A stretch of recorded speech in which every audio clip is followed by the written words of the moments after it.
Hey everyone, so if you want to learn about how we got invited to the VIP media event, keep watching. So my husband and I got to attend Steel Curtain's 2019 media event at Kennywood Park in Pittsburgh, Pennsylvania. This is our home park because we live about 30 minutes from the park. And we got chosen by ACE to attend this event. ACE is American Coaster Enthusiast Group, and I actually won the social media contest to run their social media for the day. So that's how we actually got invited. We're not part of the media by any means, and didn't even think we would get a chance to ride this coaster, but ACE made it possible, which is super amazing.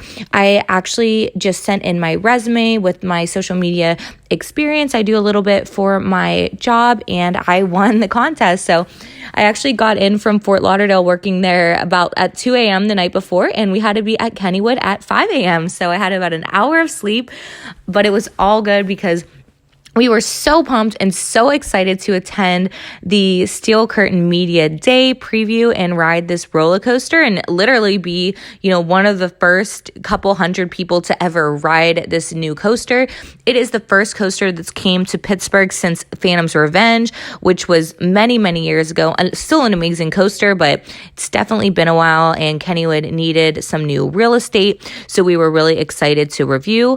As a side note, my husband and I have been on about 100 and maybe 20 roller coasters, 20 to 30 parks. So we are definitely roller coaster enthusiasts, and we were super grateful to have this experience. So when the day first opened, we got there was a wonderful breakfast buffet, and then the media came.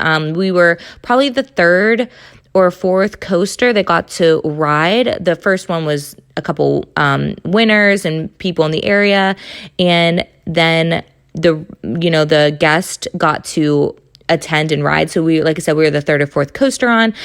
They had us clap every single time. As you can kind of hear, they had us clap every single time the coaster went back into the studio to, for TV cameras. So you better believe I smiled and clapped as big as I could so that I would make it on TV. And lo and behold, of course, I made a little tiny snippet on TV, which you can see me here smiling away. My friends and family all saw it, and they texted me, so that was really cool. So about the coaster, this coaster is amazing. It actually just won the Best Coaster of 2019 award from, I believe it was, Amusement Today. So that's one of the, bigger places to win an award from. So it's a super amazing coaster. It is intense though. As you can see from the previous footage, the seats don't have shoulder straps on them, which again, my husband and I, we weren't concerned, but when I was sharing the photos on the social media accounts, everyone was freaking out. But to be honest, this roller coaster is so intense. There's so much like force holding you back. You really don't feel like you're going to fall out of your seat at all. I would say that's definitely not a concern with not having the shoulder straps on there. Definitely probably glad that they're not on there, because they would probably hurt a lot if they were, since the coaster is going so fast. So with the gift shop, it was so super cute, obviously brand new, had tons of stuff, and there was a place for photos as well. Just wanted to show that really quick. Stats about the coaster. There are actually 9 inversions on this coaster. So that's going to be the most in the Western Hemisphere, which is such an impressive stat for a park like Kennywood to have. It's the largest inversion is 197 foot tall inversion, and there is a 220 foot maximum height on the Steel Curtain.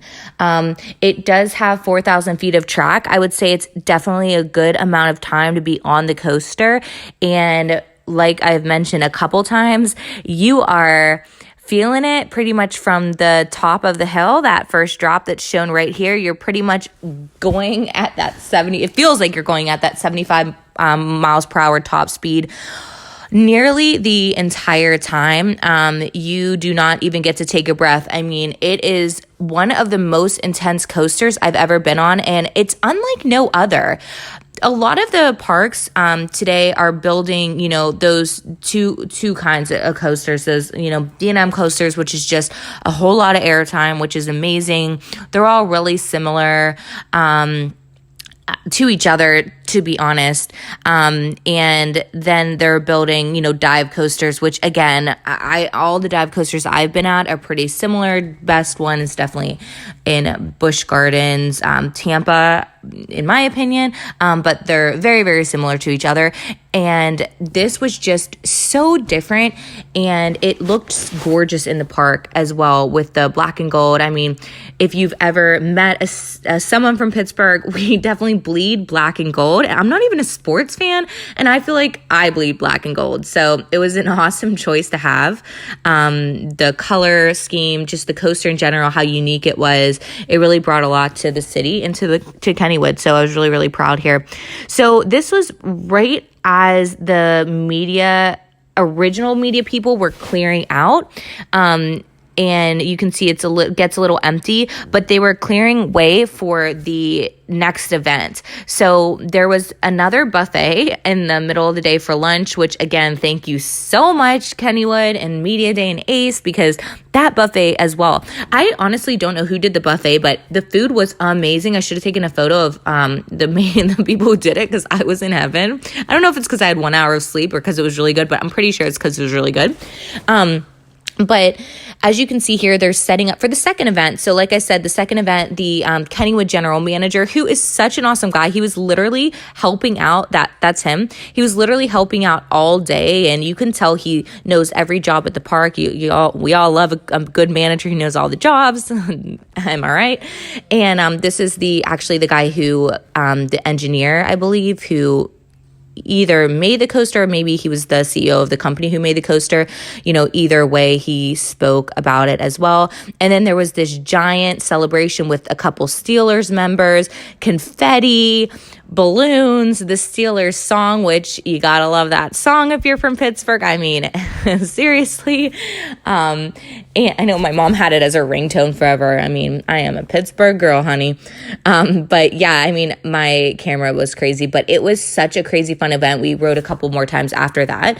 And then we were actually allowed to go into the whole rest of the park for the day. So Kennywood, since I've been there, they added a whole Thomastown. I guess I was here for Christmas. They have a really nice Christmas event in Kennywood, but this Thomastown is really nice if you have kids. I mean, it's themed super well, and there was lots and lots and lots of rides for kids. So definitely worth your money if you are, have some children that you'd like to entertain for the day. It's definitely a good idea to go there. I have to mention Kennywood's world famous potato patch fries. If you go to this park, you cannot miss these fries. I mean, I'm telling you, I could dream about these fries. And the number one thing that you have to get is this corn dog from this pink and green booth. If you don't get this corn dog and you go to this park, I don't even know what to say, because you are missing out on heaven. It is easily the best thing. I know my husband has a Kennywood documentary, and they actually talked about that corn dog on the documentary. That's how amazing it is. So definitely something not to miss. They're huge. They're amazing. The last ride I wanted to talk about is Phantom's Revenge. I am definitely a sucker for Phantom's Revenge. It is such a beautiful coaster. It goes right into the Pittsburgh mountains for one of its drops, which is such a cool thing. I don't know a ton of coasters that use the landscape to do drops and such. I think they're actually starting to get into that now. But really before this, it hadn't been done a ton, and it is really amazing. You actually see all the old steel factories when you ride this coaster, because it's on that side of the city that you can see that. You can see the river, just the beautiful skyline, and it's just such an awesome roller coaster in general. As you can see, the theming's pretty cool. The one thing I like about this coaster is after, it's been here for, I believe, at least 10 years now, it is still rides amazing. I mean, it is one of mine and my husband's favorite coasters. And like I said, we've been on hundreds and hundreds of coasters, and Phantom's Revenge remains in our top 10 coasters. Sometimes it's in the top 5 depending on how we're feeling, but it definitely always remains in the top 10, and it's a Pittsburgh classic. If you go to Kennywood Park, you cannot by any means miss this. I would say even really beginners to roller coasters would like this more than the Steel Curtain, because that one is definitely intense, and you definitely feel it, whereas this one's a little bit of an easier one to go on if you are new to coasters. So you cannot, and I repeat, cannot miss out on this coaster. The only thing I would improve about this coaster is definitely the trains. They're old school, as you can see. I would love if they could put those trains on there that just have almost the same exact trains on Steel Curtain, where you really just have that like the seat belt on you, the waist restraint on you. That would be amazing. So we left the park around 3 p.m. We had been there since 5 a.m. So it wasn't night, but we were definitely feeling like it was. And we went through, the infamous yellow entrance and exit area, which is, famous for Kennywood. And I wanted to show a little bit of the post I did for Ace. If you do like roller coasters and you're a coaster enthusiast like we are, I would definitely recommend joining Ace. Actually, we joined a couple years ago, and then we joined again earlier this year. And I will say it's been awesome, because the other little parks we've gone to, we got a discount. We actually got to go to Six Flags for free. There's one visit at Six Flags for free. So it's worth the money. I mean, just us going to Six Flags in California this year was definitely worth it. And here I am, I'm just showing you all the posts I did for them. And I was really proud. They got a lot of likes compared to, their normal posts. So, they definitely had a lot of exposure. I put a lot of stats on there and everything. So like I said, you definitely want to follow them, because they give you news about events and things like that you might not know. But, they do give you a lot of discounts. So that was our main reason for joining in. We already have paid for the membership by the Six Flags free visit. We'll probably use the 50% off one as well if we go to the Six Flags in near Philly for their thing. But yeah, Steel Curtain is an amazing ride. You should definitely go on